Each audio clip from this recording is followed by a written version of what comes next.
Yeah. Haven't seen you for a long time, by the way, Yeah. friend. And the Where, con when man was was it? the last thing we did. What was it? Con man. Oh, wow. Yeah. Okay. Good. Good stuff. Yeah, we got And Jeffrey too. Jeffrey as well. Hey, man. Yes, hi everybody. Good to see you again. Season Good to see four. you. I'm so excited. There's a lot of questions to answer this season, Chris. I mean, a Oh, lot. Are we ready for it? You guys ready? I'm ready You for it. bet. Let's All get right, Whenever you're going. ready. Jump right in. Tony, if you want to go first, go ahead and kick it off. Me, because I'm older and I might die during the interview. That's why. That was the Distinct thought. possibility. Distinct possibility. Sure. Alan, the first and best question I have for you is season four. Harry is, you're now divided. You are two characters, and Right. how does that affect you as an actor? I had to smoke cigarettes, which I thought was a great idea initially, because he's a different kind of alien. He has urges and he's very carnal and he wants to eat, he wants to drink, he wants to smoke, he wants all of this. So smoking fit right in. And I used to be a smoker a long time ago, and I was good at smoking. I'm like, and I even said to Chris, I'm like, I've never get to show how good at smoking I am. I practiced for 19 years. And he's like, you can smoke. And boy, that's a silly habit. I wasn't as good at smoking as I thought. And B, I'd lost the touch. And it gets, even with the fake cigarettes that aren't nicotine, they get in your lungs. You're breathing smoke. Yeah. Um, but switching back and forth was, you know, it, one was smoking and one had a beard. It was a lot going on. Yeah. It was fun though. I had a really good time. Chris, Harry's stuck on the gray moon base. He's in prison. Manted is back this season too. Was it fun writing for both these characters and just creating a dynamic for Alan to portray? Yeah, it was. And honestly, Alan brought so much to that Manted character. I think at the beginning, I'm not so sure we knew what the difference was going to be. I think if it was just a flat drama, if the show was just dramatic, we probably would have just played the Manted version of Harry as looking just like Harry, and no one knows. But there was such an opportunity for comedy there, which Alan was able to mine really well, in giving him a real personality that you buy because he's just cocky and he's the most powerful alien in the universe. So I dare anyone to challenge that I'm not really this guy. I'm going to smoke. I'm going to slick my hair back. So it was fun. It was fun. It's always fun to sort of add a little bit of add a different character to Alan because uh, it's always incredible to see the difference. I remember in the first season, the first time we saw, and I think it was in the fifth episode, where we see the backstory of the real Harry Vanderspiegel, where he met his wife, played by Elvie, Isabel. And to see that after having seen Alan play Harry, and then to see that character where it's just a real human, and you forget on screen that Alan is a real human, you know? So it's such a difference to see these two different characters, Harry and then the real Harry. From then on, I love the thought of giving Alan other opportunities to play a different version of himself. We've now done it a bunch of probably a half dozen times. So it was fun this year to explore that again.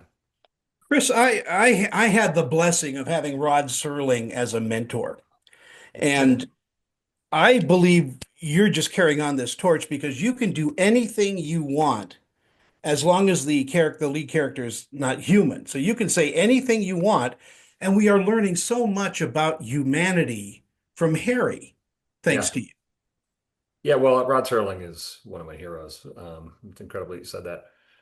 Yeah, I mean, that's the great thing about sci-fi, I think, is it's a great way to sort of show a mirror to the world of what we're doing and explore some of the, pieces of humanity and the stuff that we're up to. So, yeah, I mean, Harry has always been a window into that and an ability for us to see a little bit of us in him, to, look at Harry and the immigrant story that Harry is of someone who just doesn't really fit in and is trying to belong and learn what it's like to be human in the same way the other characters are learning what it's like to be human, but being able to do it through the eyes of an alien, almost like through the eyes of a child that are learning it for the first time was a great way to tell this story. And It was one of the biggest changes to the comic that I did was to have Harry not have emotions when he comes to Earth and then slowly gain them because he's taken over this human body and not know what they are, know what fear is, not know what love is.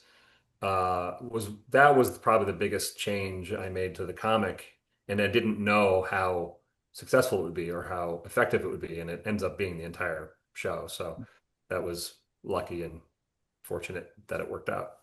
And Alan, speaking of Eyes to a Child, I mean, I can't believe the changes Judah has gone through this series. I'm kind of Right. disappointed he's not here this morning, but how different is he this season? Because each season he's growing, he's changing. So is there a different responsibility for his character this season? Oh, absolutely. I don't want to give any spoilers away, but I'm blown away by, it's uh Judah who plays Max. I really like him. It's been so neat to I don't have children. And so it's neat to watch him grow up in a way where I don't have to take care of him. And uh he's a very impressive kid to me. And I think Max is impressive this season. I'll just say that. And yeah, a great kid, and I really like working with him. Yeah. Alan, as we wind down our interview, you go to a lot of conventions, a lot of sci-fi and popular. What do fans tell you about Harry, and what do they ask you about your career? Well, for the Resident Alien fans at cons have been amazing.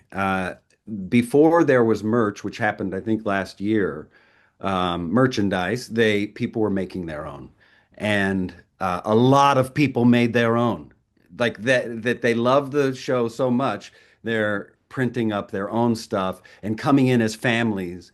The one thing about this show that is different from other sci-fi uh, projects I've been on, it seems to be one that families like to watch together, that people who are different ages, and it can be like somebody who's 13 or somebody who's close to Judah's age, Max, to their parents, but also people who are my age and their parents who are in their 70s, and that that's a time where they can come together.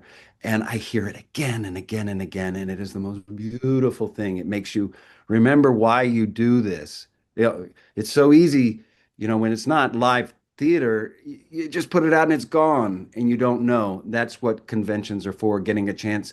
It's such a gift to get to hear back from people that it has effect and people really care, and it's making a difference in people's lives. It's fantastic. Well, I'm at Comic-Con You next month both. in San Diego, so you guys better be there and have a panel. I'm telling you right now. And Chris, can you write me in as a character named Merch? I think that would be, Hey, that's a great name. I think it's an alien, a yeah. merch, and merch is a type of alien, and they just have like hats and oversized shirts like They're always that. trying to sell you stuff. Yeah, Watches inside their coats. yeah, it's a merch alien. We love you both. Thank you so much for your time. Thanks, Thanks, guys. everybody. Appreciate it. Bye-bye. Thanks, Jeffrey. You lived through it, Tony.